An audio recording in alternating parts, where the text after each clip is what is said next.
नमस्कार साथियों, दिव्य विज्ञान के YouTube चैनल में आपका स्वागत है। मेरा नाम है ग्रीस मिश्रा। दोस्तों, आज हम उत्तराखंड LT 2024 का यूनिट सेकंड का फर्स्ट जो इसमें टॉपिक है बाल विकास, चाइल्ड डेवलपमेंट, उससे संबंधित जो है वीडियोस लेके आए हैं।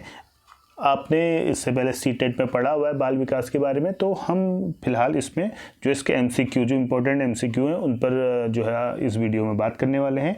इस MCQ से ही ये वाला टॉपिक हम क्लियर करेंगे, क्योंकि आपको पता है आपने CTET में ही पढ़ा हुआ है, UTET में पढ़ा हुआ है, ये चीज़ आपने BEd में पढ़ा हुआ है, तो उतना टफ टॉपिक नहीं है। तो हम इसमें जो है MCQ के सहारे इस टॉपिक को कवर करेंगे। तो आइए शुरू करते हैं। तो जैसा कि पहला प्रश्न है, एलेक्सिया क्या है? पढ़ने की अक्षमता है, लिखने की अक्षमता है, सीखने की अक्षमता है या सुनने की अक्षमता है? तो जो एलेक्सिया होता है उसमें पठन विकार होता है, तो इसलिए पढ़ने में अक्षमता को ही एलेक्सिया कहा जाता है।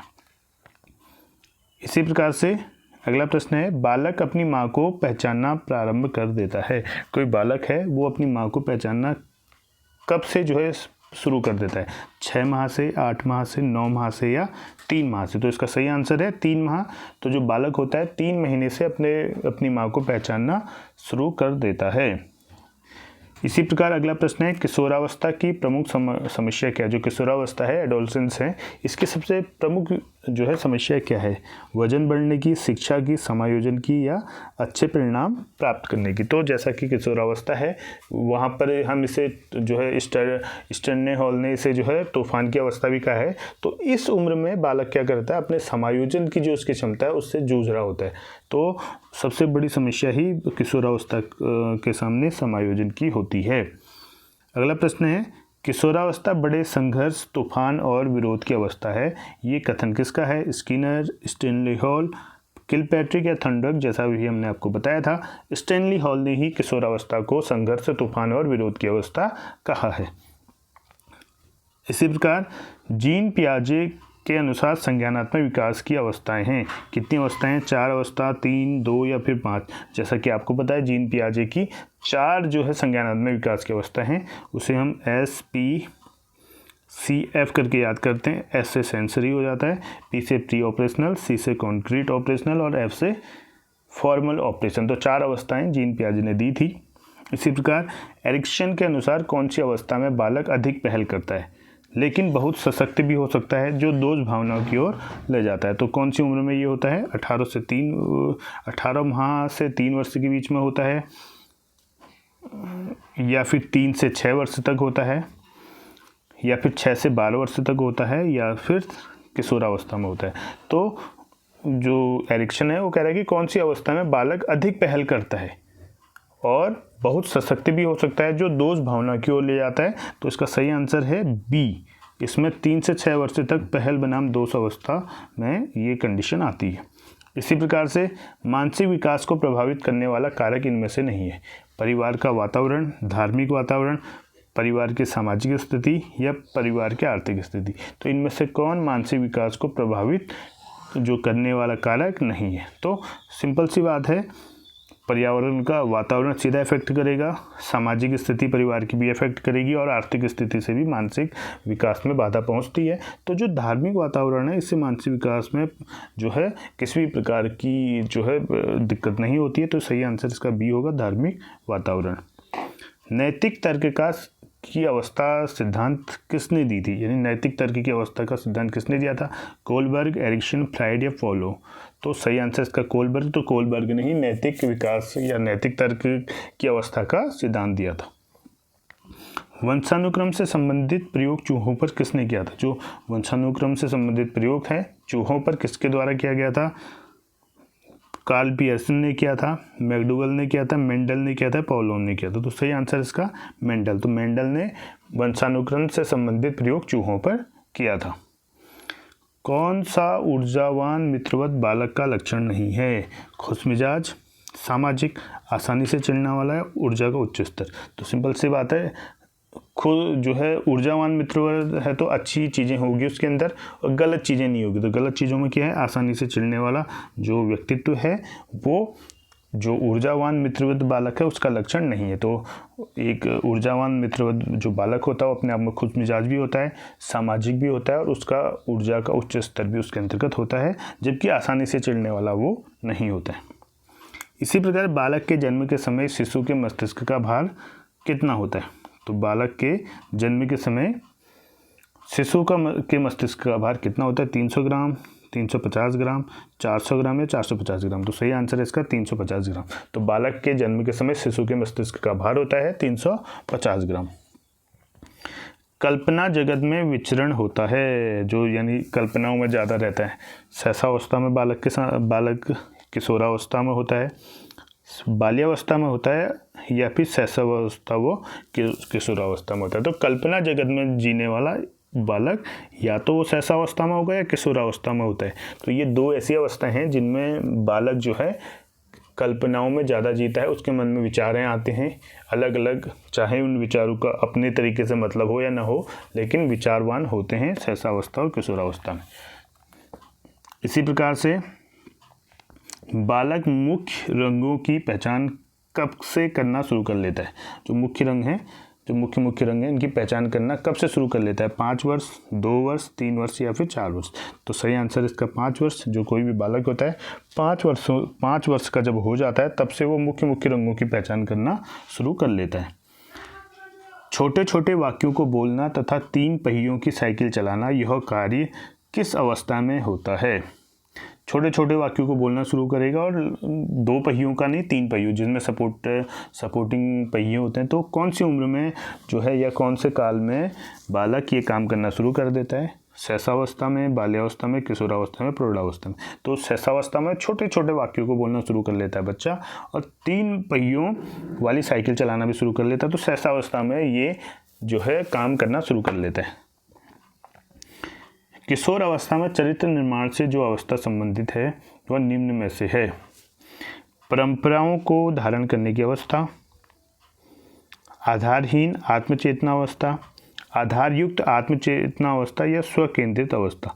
तो किशोर अवस्था में चरित्र निर्माण में जो अवस्था संबंधित है वह निम्न में से है। तो सही आंसर है इसमें आधारहीन आत्मचेतना अवस्था। तो आधारहीन आत्मचेतना अवस्था में जो चरित्र निर्माण से जो अवस्था संबंधित है वो है आधारहीन आत्मचेतना अवस्था।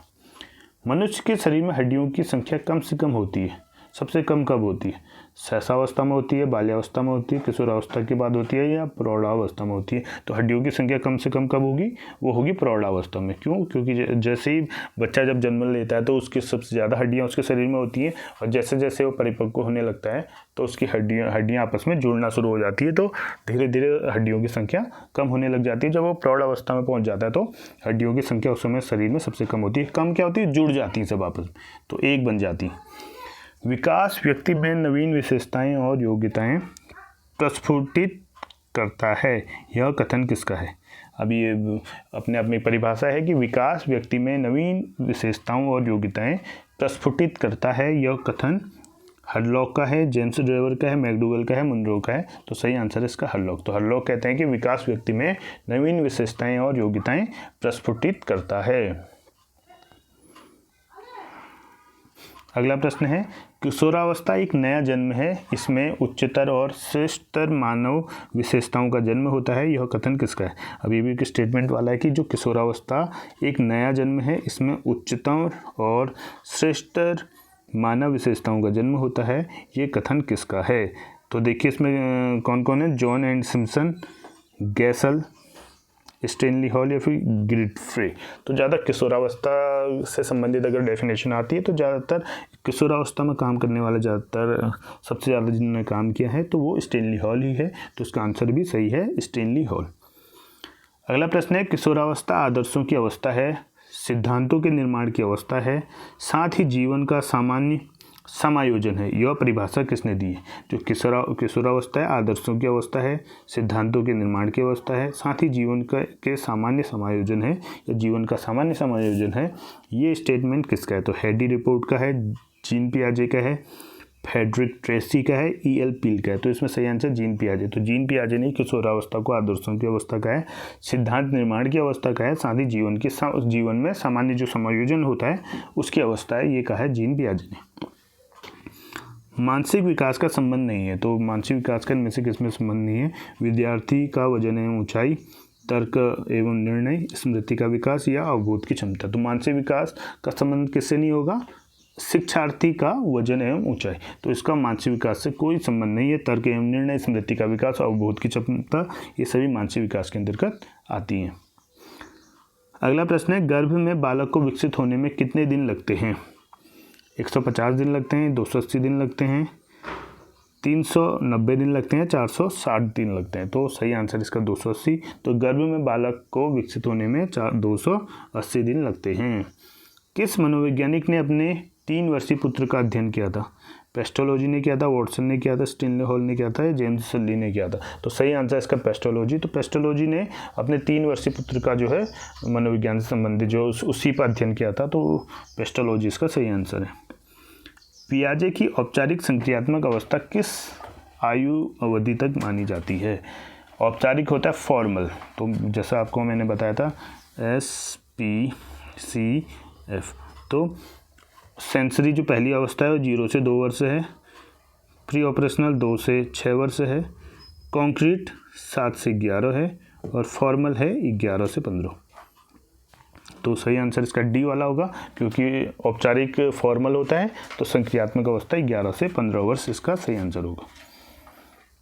बालक का विकास होता है सिर से पैर की होता है और होता है, पैर से सिर की ओर होता है, दोनों ओर से होता है, इनमें से कोई नहीं होता है। तो सही आंसर इसका सिर से पैर की ओर। 2 होते हैं, या तो सिर से पैर की ओर होता है या मध्य से किनारों की ओर होता है। तो आपको पता है इस तरीके से 2 सिद्धांत होते हैं, एक सिर से पैर की ओर का सिद्धांत होता है और एक मध्य से किनारों की ओर का सिद्धांत होता है। तो सही आंसर इसका ए होगा। अगला प्रश्न है, विकास के संबंध में गलत कथन है। विशिष्ट से सामान्य की ओर होता है विकास, सार्वभौमिक प्रक्रिया है, दिशा सिर से पैर की ओर होता है, वर्तुलाकार गति होती है। तो सही आंसर गलत कथन हमने इनमें देखना है। तो विकास विशिष्ट से सामान्य की ओर नहीं होता, जबकि सामान्य से विशिष्ट की ओर होता है विकास। तो सही आंसर इसका ए होगा। अगला प्रश्न है, गर्भधान काल की अवस्था नहीं है। किस जो है अवस्था में जो है गर्भधान नहीं होता है? शैशवावस्था, डिंब, बीजकरण, भ्रूणावस्था। तो भ्रूणावस्था भी गर्भधान की अवस्था है, बीजकरण भी गर्भधान की अवस्था और डिंब भी गर्भधान की अवस्था, जबकि शैशवावस्था में गर्भधान नहीं होता। शैशवावस्था में जो बालक है वो जो है प्रकृति में नेचर में आ चुका होता है। तो शैशवावस्था इसका सही आंसर होगा। मानव जीवन की मनोभौतिक एकता कहलाती है मन तथा शरीर का विकास, शरीर तथा हड्डियों का विकास, शरीर तथा हृदय का विकास, आत्मा तथा मांसपेशियों का विकास। तो सही आंसर इसका मन तथा शरीर का विकास मानव जीवन की मनोभौतिक एकता कहलाती है। गर्भ में सर्वप्रथम किसका निर्माण होता है? पैर का होता है, सिर का होता है, धड़ का होता है, सभी का होता है। सभी का तो एक साथ हो नहीं सकता है, सिंपल सी बात है। तो सिर का सबसे पहले निर्माण गर्भ में होता है। इसी प्रकार से जन्म के समय शिशु में कितनी हड्डियां होती हैं? तो लगभग 206, 230, 270 या 320। तो जन्म के समय लगभग जो शिशु होता है उसमें 270 हड्डियां लगभग होती हैं। अब 270 या जन्म के समय नवजात शिशु में 270 हड्डियां होती हैं। बाल्यावस्था में हड्डियों की संख्या 350 हो जाती है और धारणा व स्थिति में कुछ हड्डियों के संगठित होने के कारण अंततः 206 तक ही सीमित हो जाती है। तो नवजात शिशु में 270 होती हैं, बाल्यावस्था में 350 तक हो जाती हैं, और जैसे ही आगे प्रौढ़ अवस्था तक आता है बालक तो 206 तक उसकी हड्डियां सीमित हो जाती हैं। अगला प्रश्न है, निम्न में से किस घटना की ओर बालक सर्वप्रथम आकर्षित होना प्रारंभ करता है? तो कौन सी ऐसी घटना है जिसमें बालक सर्वप्रथम आकर्षित होना शुरू करता है? प्रकाश की ओर, माँ की ओर, ध्वनि की ओर या भोजन की ओर? तो सही आंसर है प्रकाश की ओर। तो जहाँ लाइट दिखेगी बालक सबसे पहले वहाँ की ओर आकर्षित होना शुरू होता है। बालक की जिज्ञासा को का क्या किया जाना चाहिए? तो सिंपल सी बात, दमन करेंगे, शांत करेंगे, उत्तेजित करेंगे, सक्रिय करेंगे। तो जो बालक की उत्तेजना को उत्तेजना नहीं बोलेंगे, बालक की जिज्ञासा को क्या किया जाना चाहिए? शांत किया जाना चाहिए। अगला प्रश्न है, भारत में बाल विकास की शुरुआत कब से हुई? तो बाल विकास जो जैसे पश्चिमी देशों में तो बहुत पहले से शुरू हो गया था, भारत में बाल विकास की शुरुआत कब से हुई है? 1930 से हुई है, 1887 से हुई है, 1879 या 1590 से? तो सही आंसर है 1930। तो यानी कि 1930 से भारत में बाल विकास की शुरुआत हुई है। अगला प्रश्न है, किशोर अवस्था में सामाजिक विकास पर जिसका प्रभाव नहीं पड़ता वह निम्न में से कौन सी है? किशोर अवस्था में सामाजिक विकास पर जिसका प्रभाव नहीं पड़ता वह निम्न में से कौन सी हैं? रुचियां हैं, आवश्यकताएं हैं, असुरक्षा है या अभिवृद्धि? तो सही आंसर है इसमें असुरक्षा। तो किशोर अवस्था में सामाजिक विकास पर जिसका प्रभाव नहीं पड़ता है तो वह है असुरक्षा। तो दोस्तों ये थे आज के हमारा महत्वपूर्ण टॉपिक, बाल विकास, चाइल्ड डेवलपमेंट। उम्मीद करता हूँ कि इससे संबंधित जो है, क्योंकि आपने ये अच्छे से बीएड के दौरान भी पढ़ा हुआ है, जब आपने सीटेट की तैयारी की होगी, यूटेट की तैयारी की होगी तो उसमें आसानी से ये चीज़ें पढ़ी होंगी। बहुत सिंपल टॉपिक है। तो इन क्वेश्चन के माध्यम से हमने इस टॉपिक को कवर किया है। यूनिट 2 के जो दूसरा यूनिट है, इसके अगले वीडियो के लिए आप हमारे साथ जुड़े रहिए। मिलते हैं अपनी नई वीडियो के साथ, तब तक के लिए धन्यवाद। जय हिंद, जय भारत, जय उत्तराखंड।